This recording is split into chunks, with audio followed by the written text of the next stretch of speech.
सभा की कार्यवाही प्रारंभ की जाती है। अब विधायी कार्य लिए जाएंगे। अब क्या है? अब कहां कार्य स्थगन होगा? बिहार माल और सेवा कर द्वितीय संशोधन विधेयक 2024, प्रभारी मंत्री वाणिज्य कर विभाग।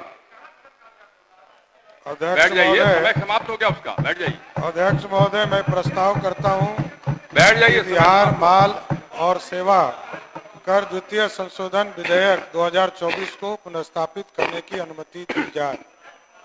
प्रश्न यह है कि बिहार माल और सेवा कर द्वितीय संशोधन विधेयक 2024 को प्रस्तावित करने की अनुमति दी जाए। जो इसके पक्ष में वे हाँ कहें, जो इसके पक्ष में वो हाँ कहें, जो इसके विपक्ष में वे ना कहें। मैं समझता हूं कि पक्ष बहुमत है, पक्ष बहुमत है, प्रस्तावित करने की अनुमति दी गई। प्रभारी मंत्री, मैं इसे पुनर्स्थापित करता हूं। यह प्रस्तावित हुआ। माननीय सदस्यगण, इतना बढ़िया से आपने पहला फर्स्ट हाफ चलाया, अब क्या हो रहा है? बैठ जाइए। प्रभारी मंत्री, विचार का प्रस्ताव, विचार का प्रस्ताव। प्रभारी मंत्री,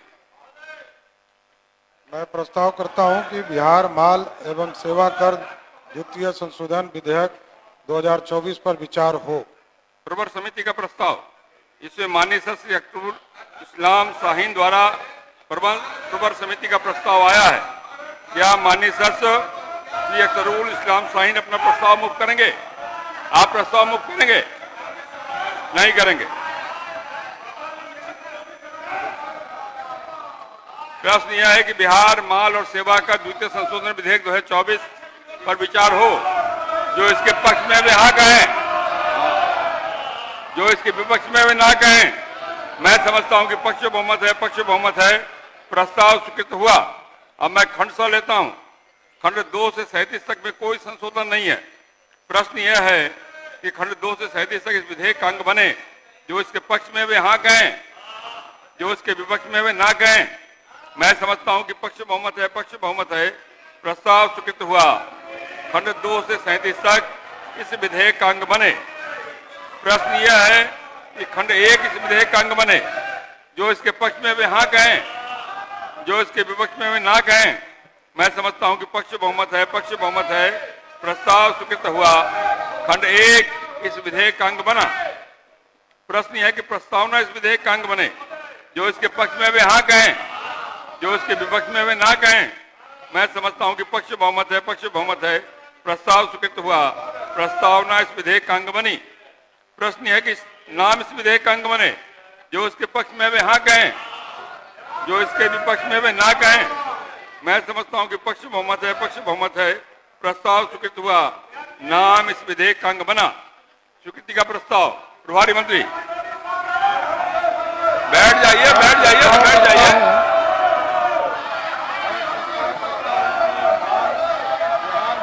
सेवा कर द्वितीय संशोधन विधेयक 2024 स्वीकृत हो। अध्यक्ष महोदय, इसमें मूलतः जीएसटी एक बात बताइए, इतनी अच्छी चर्चा हुई, नेता प्रतिपक्ष ने अपनी बात कही, सरकार ने अपनी बात कही, इतना बेहतर चर्चा हुआ, सबकी भागीदारी हो गई, उसके बाद क्यों शोर कर रहे हैं? क्या आप चाहते हैं कि बिल पास नहीं हो? क्यों शोर करना चाहते हैं? आप राजनीति इस पर क्यों करना चाहते हैं? सर्वसम्मत प्रस्ताव था सदन का, सभी लोगों ने समर्थन दिया था, आपने केवल नहीं दिया था, और तब राजनीति कर रहे। कोई अर्थ नहीं है इसका। माननीय मंत्री।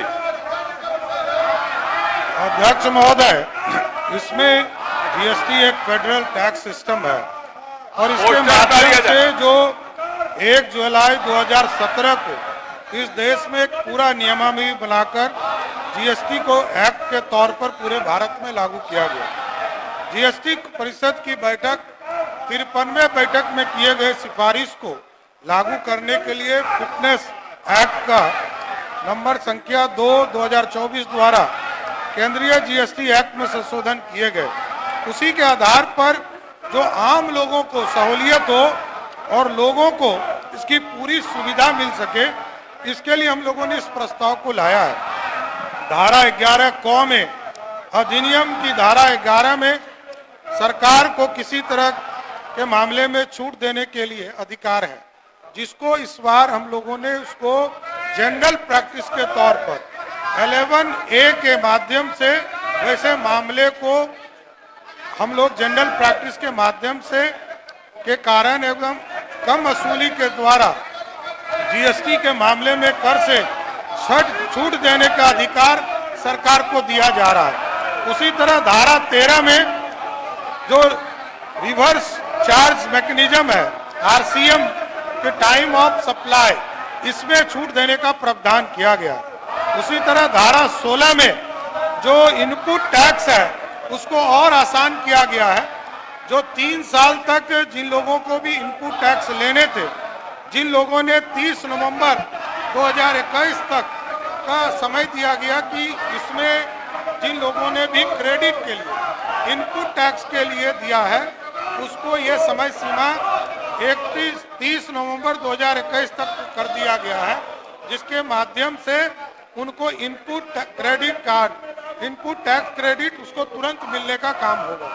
उसी तरह धारा 39 में स्रोत पर कर टीडीएस की कटौती किया जाता था, इसको प्रत्येक नील करना होगा प्रत्येक महीने, चाहे वो सप्लाई करे नहीं करे, टैक्स ले नहीं ले, ऐसे स्थिति में भी नील रिटर्न टैक्स कंपलसरी करने का काम किया गया।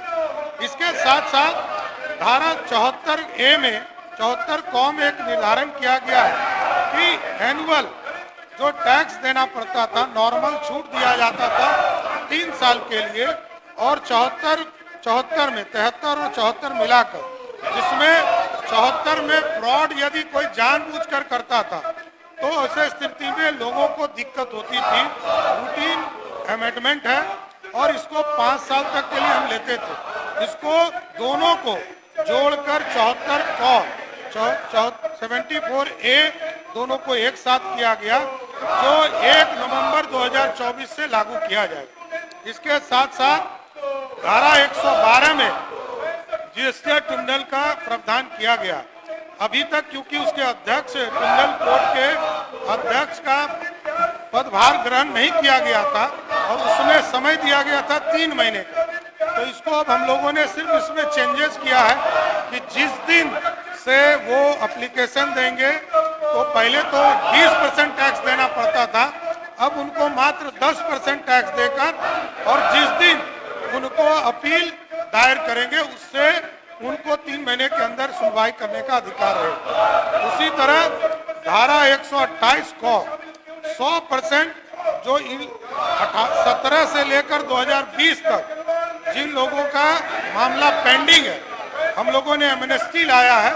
इसके माध्यम से यदि वो हमारा टैक्स 100% जमा करने में दे देंगे तो उस स्थिति में पेनल्टी और इंटरेस्ट हम समाप्त कर देंगे। इसलिए हम आग्रह करेंगे आपके माध्यम से सदन के सभी साथी से कि बिहार माल और सेवा कर द्वितीय संशोधन विधेयक को इस सदन से पारित करने की कृपा की जाए।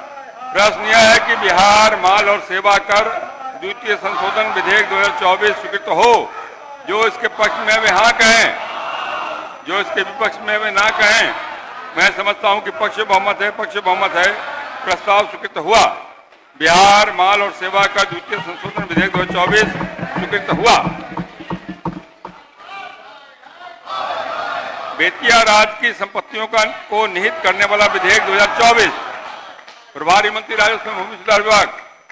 प्रस्ताव करता हूं कि बेतिया राज्य की संपत्तियों को निहित करने वाला विधेयक 2024 को प्रस्तावित करने की अनुमति दी जाए।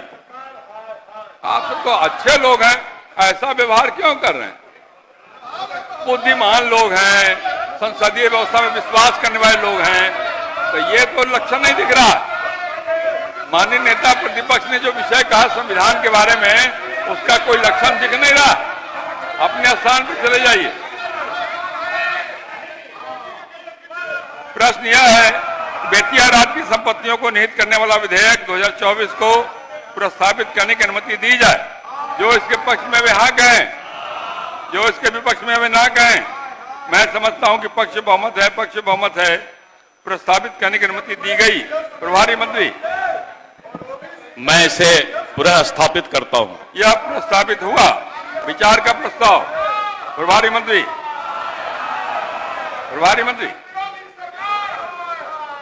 विचार का प्रस्ताव। महोदय, बेतिया राज्य की संपत्ति को राज्य सरकार में निहित करने संबंधी विधेयक 2024 के संबंध में मैं सदन को बताना चाहूंगा कि इस विधेयक के माध्यम से बेतिया राज्य की संपत्ति को अब राज्य सरकार में निहित किया जाएगा। यहां यह उल्लेख करना आवश्यक है। माननीय मंत्री, विचार के प्रस्ताव पर आप पहले पेश तो करिए, विचार का प्रस्ताव पेश करिए। विचार का प्रस्ताव प्रभारी मंत्री। मैं प्रस्ताव करता हूं कि बेतिया राज्य की संपत्तियों को निहित करने वाला विधेयक 2024 पर विचार हो। बिहार विधानसभा की प्रक्रिया कर संचालन नियमावली के नियम 122(1) के तहत माननीय श्री अजय कुमार सिंह का विधेयक के सिद्धांत पर विमर्श का प्रस्ताव प्राप्त हुआ है। अतः सिद्धांत पर विमर्श होने के पश्चात विचार का प्रस्ताव लिया जाएगा। क्या माननीय श्री अजय कुमार सिंह अपना प्रस्ताव मूव करेंगे? नहीं है। प्रश्न यह है कि बेतिया राज्य की संपत्तियों को निहित करने वाला विधेयक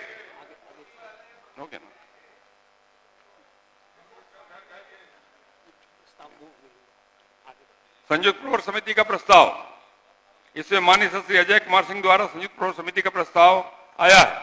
क्या माननीय श्री अजय कुमार सिंह अपना प्रस्ताव मूव करेंगे? नहीं करेंगे। प्रवर समिति का प्रस्ताव, इसमें माननीय श्री अजीत शर्मा द्वारा प्रवर समिति का प्रस्ताव आया है। क्या माननीय श्री अजीत शर्मा अपना प्रस्ताव मूव करेंगे? नहीं करेंगे।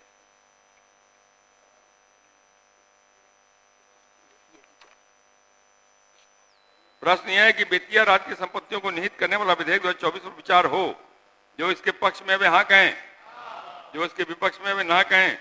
मैं समझता हूं कि पक्ष बहुमत है, प्रस्ताव स्वीकृत हुआ। अब मैं खंड सा लेता हूं। खंड 2 में 3 संशोधन है। क्या माननीय समीर कुमार महासेठ अपना संशोधन मूव करेंगे? नहीं करेंगे। क्या माननीय समीर कुमार महासेठ अपना संशोधन मूव करेंगे? नहीं करेंगे। क्या माननीय समीर कुमार महासेठ अपना संशोधन मूव करेंगे? नहीं है। प्रश्न यह है, खंड 2 इस विधेयक का अंग बने। जो इसके पक्ष में वे हाँ कहें, जो इसके विपक्ष में वे ना कहें। मैं समझता हूं कि पक्ष में बहुमत है, प्रस्ताव स्वीकृत हुआ। खंड 2 इस विधेयक का अंग बना। खंड 3 में एक संशोधन है। क्या माननीय समीर कुमार महासेठ अपना संशोधन मूव करेंगे? नहीं। प्रश्न यह कि खंड 3 इस विधेयक का अंग बने। जो इसके पक्ष में वे हाँ कहें, जो इसके विपक्ष में वे ना कहें। मैं समझता हूं कि पक्ष बहुमत है, प्रस्ताव स्वीकृत हुआ। खंड 3 इस विधेयक का अंग बना। खंड 4 में एक संशोधन है। क्या माननीय श्री अजय कुमार सिंह अपना संशोधन मूव करेंगे? नहीं करेंगे। प्रश्न यह है कि खंड 4 इस विधेयक का अंग बने। जो इसके पक्ष में वे हाँ कहें, जो इसके विपक्ष में वे ना कहें। मैं समझता हूं कि पक्ष बहुमत है, प्रस्ताव स्वीकृत हुआ। खंड 4 इस विधेयक का अंग बना। खंड 5 में 2 संशोधन है। क्या माननीय समीर कुमार महासेठ अपना संशोधन मूव करेंगे? नहीं करेंगे। क्या माननीय श्री वीरेंद्र प्रसाद गुप्ता अपना संशोधन मूव करेंगे? बताइए।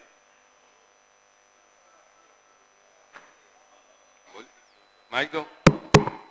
महोदय, ये मैं तो आरक्षण के साथ हूं कि यहाँ आरक्षण की व्यवस्था जो बनाई गई थी, वो आरक्षण जो है वो उस 9वीं अनुसूची में जाए और फिर से बिहार से पारित हो। तो हम विपक्ष की पूरी, हम कहना चाहेंगे पूरे विपक्ष की भावना के साथ हैं।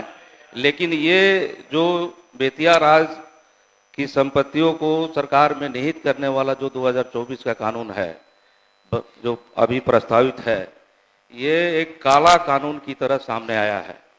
और इससे 50,000 से ज़्यादा जो वहाँ के बासिंदे हैं, वो बासिंदे इससे बेदखल हो जाएंगे। इस लिहाज से हमने इसमें अपना पक्ष रखने का आपको एक इसके लिए हमने यहाँ अपनी उपस्थिति रखी है। हम ये कहना चाहेंगे महोदय कि 1885 के पहले बिहार में कोई जमीन के लिखित कागजात, आप प्रस्ताव तो मूव करिए ना पहले। हम उसी की पृष्ठभूमि में बोल रहे हैं। प्रस्ताव तो मूव करिए ना।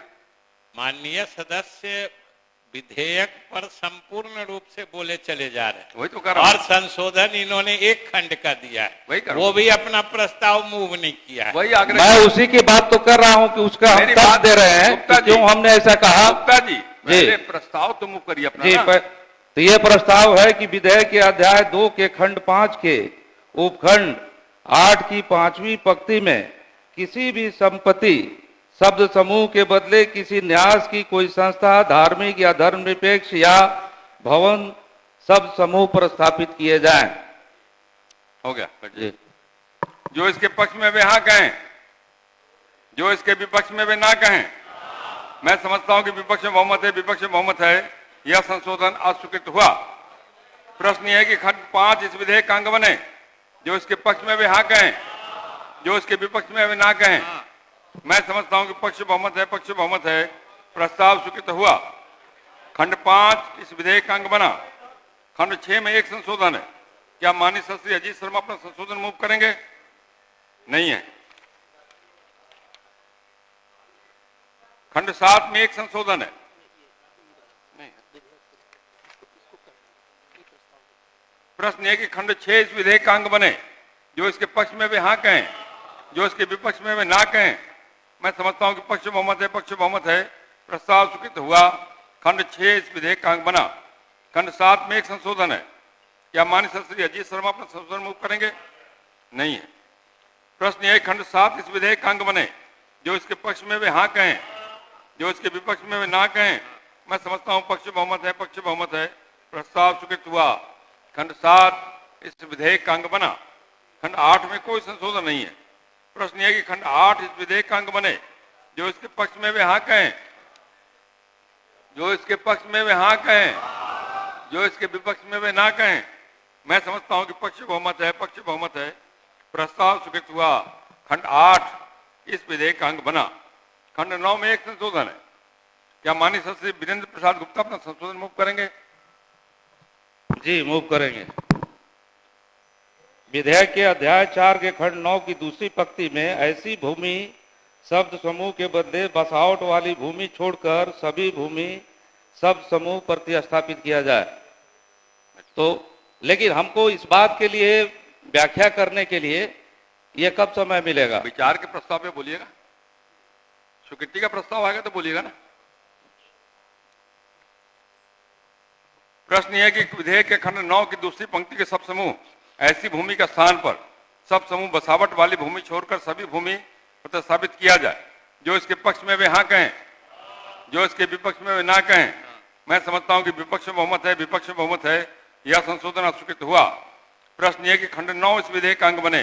जो इसके पक्ष में वे हाँ कहें, जो इसके विपक्ष में वे ना कहें।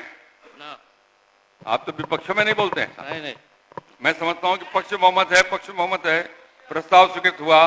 खंड 9 इस विधेयक का अंग बना। बैठ जाइए, बोलने देंगे, आपको मौका मिलेगा। खंड 10 में 2 संशोधन है। क्या माननीय श्री अजीत शर्मा अपना संशोधन मूव करेंगे? नहीं है। क्या माननीय श्री वीरेंद्र प्रसाद गुप्ता अपना संशोधन मूव करेंगे? जी मूव करेंगे। बोलिए, प्रस्ताव बोलिए, मूव कर रहे हैं।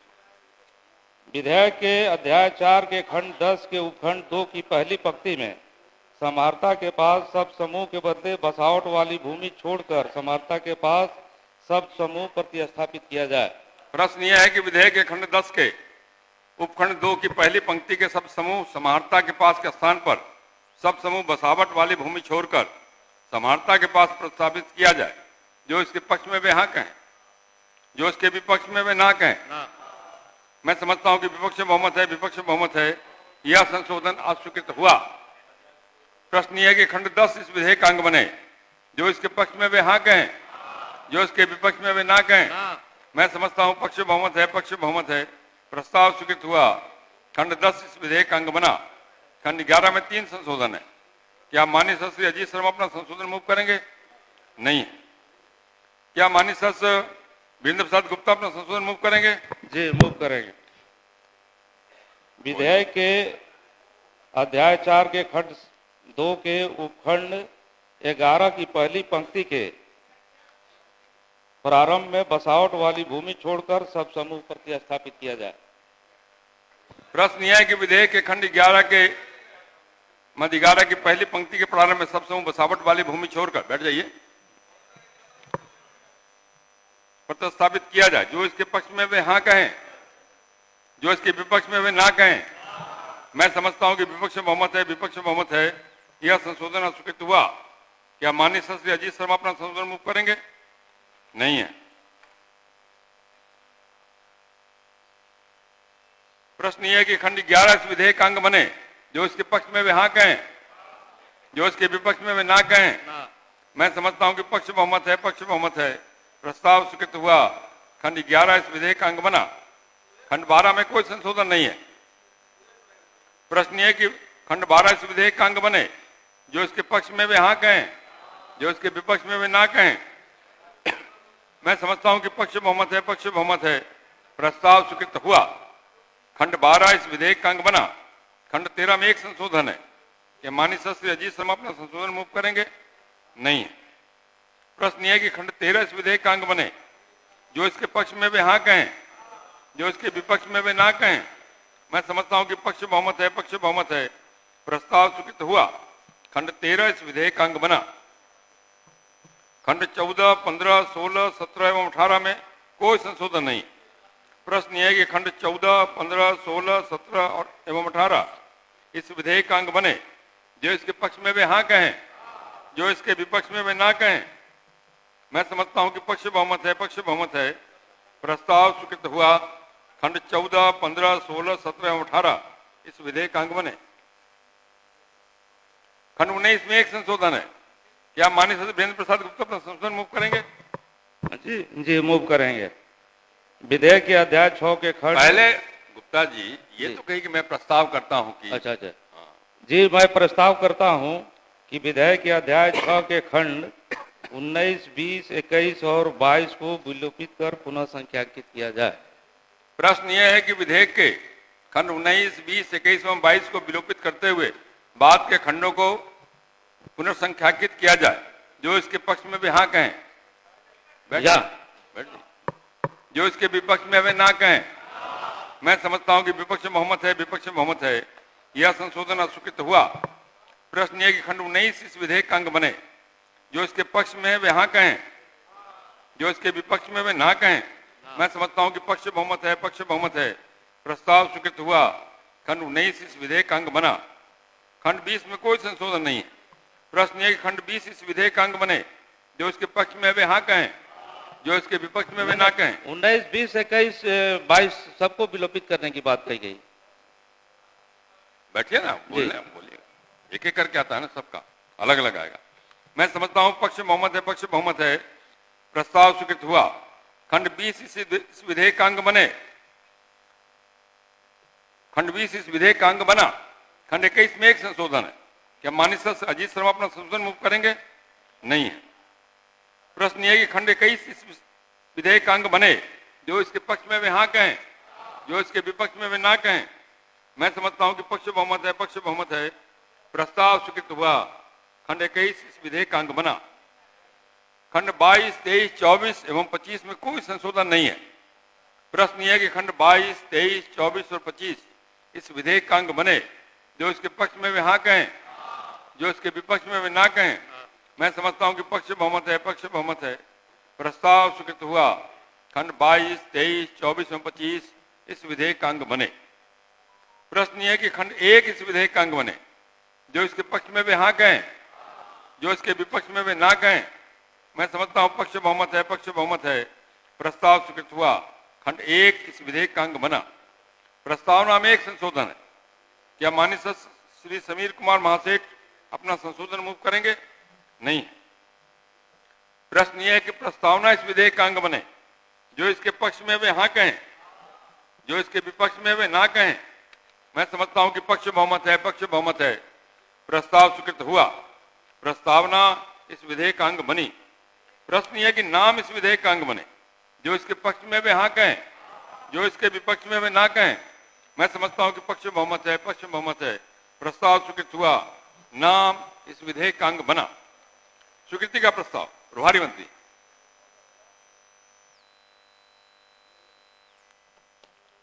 महोदय, मैं प्रस्ताव करता हूं कि बेतिया राज्य की संपत्तियों को निहित करने वाला विधेयक 2024 स्वीकृत हो। बैठिए, उनको बोलिए। महोदय, 1885 के बंगाल बिहार काश्तकारी अधिनियम के पहले जमीन संबंधी कोई खाता खतियान का कोई लिखित दस्तावेज उस रूप में मौजूद नहीं था और अप्रैल 1897 से बेतिया राज के क्षेत्र में जो लोग भी बसते थे उनको जो है कोर्ट ऑफ वार्ड्स एक्ट के अधीन ला दिया गया और उसी समय 1885 के काश्तकारी अधिनियम के बाद पूरे बिहार में सर्वे का काम चला कि कौन किस जमीन पर बसा हुआ है, कौन किस जमीन पर खेती करता है। तो बाकी जगहों पर तो बिहार में ये हुआ, उसके आधार पर जो जहां बसे हुए थे उनके जमीन के कागजात बने, उनके खतियान बने, उनके नक्शे बने, लेकिन बेतिया राज की जमीन में जो लोग बसे हुए थे उनके नाम पर कोई जमीन दर्ज नहीं हो सकी कानूनी तौर पे। और आपके खंड 4 में जो बात कही गई है कि तमाम तरह के पट्टे जो हैं जो दिए भी गए थे वो रद्द कर दिए गए हैं। तो ऐसी स्थिति में जो एक स्वाभाविक बसावट होती है जो 1885 के पहले थी कि जो लोग जहाँ थे बसे हुए थे उस आधार पर लोगों को बिहार काश्तकारी अधिनियम के बाद उनको जमीन का कागज मिला, उनको कानूनी रूप से वैध माना गया, लेकिन बेतिया राज के लोगों को नहीं माना गया। और इस प्रक्रिया में स्वाभाविक रूप से लोग वहाँ 50,000 की जो आबादी है, आबादी नहीं कहा जाए, परिवार जो बसे हुए हैं बेतिया राज की जमीन में या कहीं खेती करते हैं, उनके पास कोई कागज का प्रबंध नहीं हो सका क्योंकि वो कोर्ट ऑफ वार्ड्स के अधीन चला गया। तो हम ये कहना चाहेंगे साफ साफ कि ये एक काला कानून होगा कि बेतिया राज में जब पूरे बिहार में आपने दिया कि 1885 से पहले जो जहां बसा हुआ है उसको कागज मिलेगा, वो जो जोत की जमीन होगी उसका भी कागज मिलेगा, लेकिन बेतिया राज के लोगों को नहीं मिला। और नतीजा के तौर पे चाहे वो मोतिहारी हो, रक्सौल हो, बेतिया हो, नरकटियागंज हो, बगहा हो, चकिया हो, तमाम बेतिया के पश्चिम चंपारण, पूर्वी चंपारण के शहरों में जो बसावट है उसके पास कोई कागजात नहीं है और जमीन की कोई वैध रजिस्ट्री नहीं होती है। लोग मौखिक तौर पे आपस में रजिस्ट्री करते हैं और ऐसी स्थिति में वहाँ जब शहर का विकास हुआ, लोग रोजी रोटी जहाँ रहेगी वहाँ जाएंगे, तो इस क्रम में बसते गए तो कोई जमीन का वैसा खरीदारी का प्रावधान भी नहीं रहा, तो लोग उसी रूप में बसे हुए हैं। तो हम ये चाहेंगे कि ये जो है विधेयक जिसमें बसावट वाली जमीन को भी अधिग्रहित करके और पूरे तौर पे उससे लोगों को उजाड़ने की शक्ति समाहर्ता में देने की बात कही गई है, विशेष पदाधिकारी में या राजस्व बोर्ड में, ये एक तरह से काला कानून है और ये 50,000 से ज्यादा परिवारों को बेदखल करने वाला कानून है। इस लिहाज से इस कानून का हम विरोध करते हैं और सीधे तौर पे हम ये मांग करते हैं कि जो जहां बसावट है, जो बिहार का काश्तकारी अधिनियम के हिसाब से सभी लोगों को मान्यता दी गई तो वहां भी मान्यता मिलनी चाहिए। और उत्तर प्रदेश की सरकार ने जब 1969 में ही इसको निरस्त किया, उसके बाद से भी लोग स्वाभाविक रूप से खरीद बिक्री की कोई व्यवस्था नहीं थी, तो लोग स्वाभाविक रूप से वहां बसते गए, अपने रोजी रोजगार के लिए गए। तो उन तमाम लोगों को भी रहने का अधिकार होना चाहिए। बिहार, हिंदुस्तान का जो भारत सरकार का भी जो कानून है उस हिसाब से भी इसमें जो 19, 20, 21, 22 में जो लाया गया है उपखंड में, उसमें न्यायालय की महत्ता को भी खत्म कर दी गई है, पूरी चुनौती दी गई है। जबकि भारत सरकार के कानून में भी कहीं अगर जमीन अधिग्रहण होता है तो जरूर व्यवहार न्यायालय का उसमें आपको महत्ता नहीं रहती है, लेकिन सुप्रीम कोर्ट है, हाई कोर्ट है, वहां किसी पीड़ित को जाने का अधिकार भी होता है। लेकिन यहाँ इसको भी खत्म कर दिया गया है कि किसी भी न्यायालय में कोई वाद नहीं सुना जाएगा। तो ये न्याय का जो प्राकृतिक सिद्धांत है, प्राकृतिक रूप से जो नैसर्गिक रूप से न्याय मिलना चाहिए उसके भी खिलाफ है। और उसमें जो विशेषाधिकार दिया गया है सीधे तौर पे, चाहे वो डीएम हो, राजस्व पार्षद हो, और ये वहाँ के विशेष पदाधिकारी जो नियुक्ति की बात कही गई है उसको असीमित आपको शक्ति देगा, जो पूरी तरह से तानाशाही से लेकर के और भ्रष्टाचारपूर्ण आचरण से लेकर वो कुछ भी कर सकता है और उस पर कोई कार्रवाई नहीं होगी। तो ये पूरे तौर पे काला कानून है और ये 50,000 से ज्यादा परिवार इससे उजड़ेंगे, तो हम ऐसे काले कानून का सख्त विरोध करते हैं और तमाम सरकार से आग्रह करते हैं कि इस कानून पर विचार करे और जो जहां बसा हुआ है उसको जमीन पर मान्यता दे, जो छोटी जोत वाले लोग हैं उनको मान्यता दे। हम ये इसके माध्यम से कहना चाहेंगे। माननीय मंत्री। अध्यक्ष महोदय, बेतिया राज की संपत्ति को राज्य सरकार में निहित करने संबंधी विधेयक 2024 के संबंध में मैं सदन को जानकारी देना चाहूंगा कि इस विधेयक के माध्यम से बेतिया राज की संपत्ति को अब राज्य सरकार में निहित किया जाएगा। यहां यह उल्लेख करना आवश्यक है कि बेतिया राज की अधिकांश संपत्ति बिहार के 2 जिले पश्चिम चंपारण एवं पूर्वी चंपारण में अवस्थित है। इसके अतिरिक्त सारण, सिवान, गोपालगंज एवं पटना में भी कुछ भूमि है। उत्तर प्रदेश के भी कतिपय जिलों यथा इलाहाबाद, बस्ती, फैजाबाद, गोरखपुर, महाराजगंज, कुशीनगर, मिर्जापुर एवं वाराणसी में भी बेतिया राज की भूमि एवं परिसंपत्ति अवस्थित है। बेतिया राज की कुल भूमि 15,000 एकड़ से अधिक है, जिसमें अधिकांश भूमि लगभग 15,215 एकड़ बिहार में है।